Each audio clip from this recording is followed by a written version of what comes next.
continuação do vídeo sobre a questão financeira com o narcisista. E então a gente sempre vivia, né, nesse processo caótico de dívidas, de problemas financeiros intermináveis, e eu deixava de comprar, eu deixava de gastar. E assim, é a primeira vez que eu falo sobre isso, né, assim, para várias pessoas.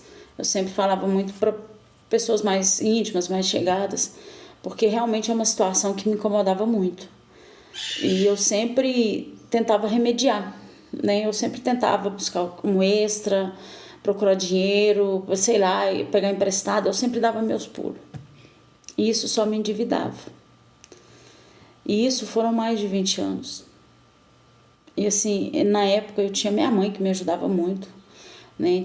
Ela realmente foi, embora a gente teve uma convivência um pouco difícil, mas ela foi uma pessoa que me ajudou muito. Só que chegou um momento que eu falei, eu não quero a ajuda da minha mãe. Eu já sou adulta, eu preciso aprender. A gente tem que aprender a se virar sozinho. Mas deixa eu te falar uma coisa. O narcisista, ele nunca vai fazer nada que te dê autonomia. Se ele perceber que você está entrando na linha com as dívidas, que está pagando tudo direitinho, ele vai fazer uma dívida nova para desalinhar tudo novamente. E na minha casa teve situações assim da gente ficar 7 meses sem pagar água e luz. E eu não sabia como que não tinha sido cortado.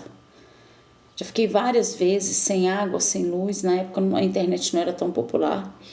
Então, assim, é difícil para mim falar sobre isso? Muito. Por quê? Porque eu sei o quanto eu trabalhei. Todas as pessoas que me conheceram, que eram do meu convívio, sabiam. A minha vida era da igreja para o serviço. Eu não tinha outra situação na minha vida. E eu não faltava. Eu sempre fazia, se pudesse, ganhar um extra no serviço. Ou se eu arrumasse algum lugar para fazer extra, eu ia. Então, assim, eu sempre queria contribuir para aquilo. Mas eu nunca consegui sair do lugar. E quando houve o processo de divórcio, a situação foi, assim, para mim tão caótica que eu não queria nada, só paz. Coisa que eu não tive nos últimos 4 anos. Desde o dia que eu decidi separar, eu comecei a buscar Deus em oração e Deus não confirmava.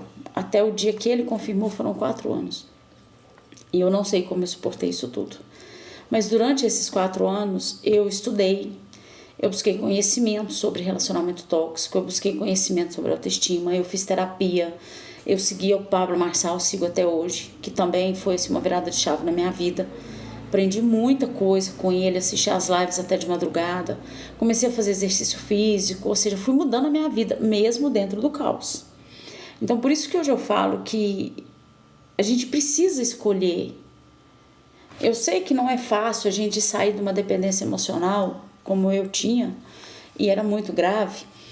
Não é fácil, mas é aquela decisão assim, ou eu saio disso ou eu morro.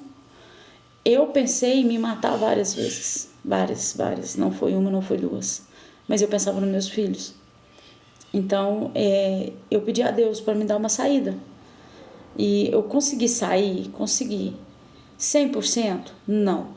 Como eu já falei em alguns vídeos aqui, eu ainda luto muito contra a ansiedade, o medo de estar sempre apreensiva. Tipo, esse final de semana invadiram a minha casa. Não roubaram nada, mas deixou minha casa revirada. E não sabemos quem é. Quem tinha câmera na rua e filmou alguma coisa não quis passar a informação completa, ou realmente não teve, não sei. Eu acredito que não quis, porque filmaram o meu cachorro saindo de casa. Mas graças a Deus meu cachorro não é superdotado, ele não ia conseguir abrir portas, acender luzes e abrir janelas. Então, assim, eu não acredito na superdotação dele, então eu acredito sim que teve alguém aqui. E isso me causa um estado de hipervigilância. E assim, embora eu pareça uma pessoa normal, e graças a Deus eu sou, mas se eu estiver em um ambiente sozinha, por exemplo, eu fico assustada com qualquer barulho. Mesmo eu sabendo que não tem perigo. Eu posso estar numa casa trancada, que se eu ouvir um barulho, eu vou me assustar, eu vou ficar em estado de alerta o tempo todo. eu vou ficar ansiosa, eu vou ficar angustiada com medo de que alguma coisa aconteça. Estou lutando sim contra isso, porque é um dos resquícios que ficaram, que por último assim que eu percebi mais fortes, né? Tipo assim, com aquela sensação de que qualquer hora alguma coisa vai acontecer, alguma coisa ruim vai acontecer. Sou eu hoje, mas eu luto contra isso, sabe? Busco conhecimento, busco algumas formas, né, de sair desse looping, porque senão eu vou ficar louca, né? Mas graças a Deus tem feito efeito. Mas aí teve esse episódio no final de semana e aí assim me desencadeou um estado de alerta constante. Mas é coisa que eu vou conseguir superar. Então a questão financeira ela é muito delicada, sabe? Muito mesmo. E eu trago informações para vocês porque eu vivi. Eu quase enlouqueci por causa disso. Eu quase enlouqueci dentro desse relacionamento. E desde quando eu me separei, mesmo que às vezes consciente, às vezes não, eu me pegava tentando mostrar para as pessoas quem ele era. Quem ele é, porque ele é vivo. E eu não consigo. Por quê? Porque perto de mim ele era o demônio encarnado. Aquela pessoa que fazia pressão psicológica, torturas psicológicas, me diminuía com palavras assim que eu falava, gente, eu não preciso ouvir isso. Mas eu ouvia e engolia. Porque eu queria dar uma estrutura, assim, eu queria que eles tivessem o pai perto. Não porque o pai era bom, mas para ter uma referência, porque eu não sei quem é meu pai até hoje. E isso me fez falta há muitos anos. E acredito que ainda faça, mas hoje eu consigo superar. Então, assim, para as pessoas de fora, é a melhor pessoa do mundo. Pessoa calma, pessoa tranquila, faz favor para todo mundo, é super dedicada, é aquela pessoa extraordinária. Ele quase não existe, de tão bom que ele é. E ele convence todos que estão à volta dele que ele é uma ótima pessoa e que eu que não sou.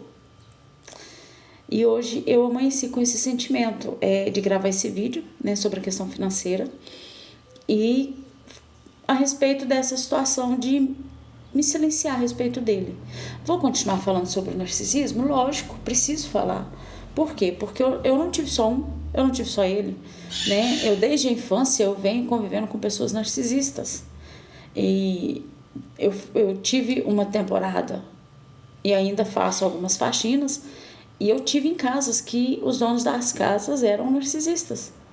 E eu logo observei aquela dinâmica ali e dei linha. Ou seja, eu não me permito ficar em lugares onde as pessoas me fazem mal. Então, assim, resumindo, a vida financeira com o narcisista não é fácil. Você nunca vai ter uma vida muito próspera. Você sempre vai ter problemas financeiros. A sua vida pessoal vai virar um caos, enquanto a dele tá tudo certo. Por quê? Porque ele projeta em você as frustrações dele. E nós funcionamos como espelho. Então, o que está em você reflete o que está em mim. E eu vejo em você o que eu não tenho. E é uma projeção demoníaca. Por quê? Eu não sei muito bem por que acontece dessa forma, sabe? Mas eles invejam muito a gente. Porque nós somos capazes de conseguir qualquer coisa na vida. Eles não. A gente tem empatia, a gente tem uma energia boa e eles não. Então eles vão projetar isso em você e vão destruir você financeiramente, emocionalmente e às vezes fisicamente. Então assim, acompanhe meus vídeos, eu vou estar sempre postando sobre essas situações, eu vou estar dando continuidade aos vídeos, qualquer dúvida pode me perguntar, porque eu não sei tudo, mas eu sei muita coisa.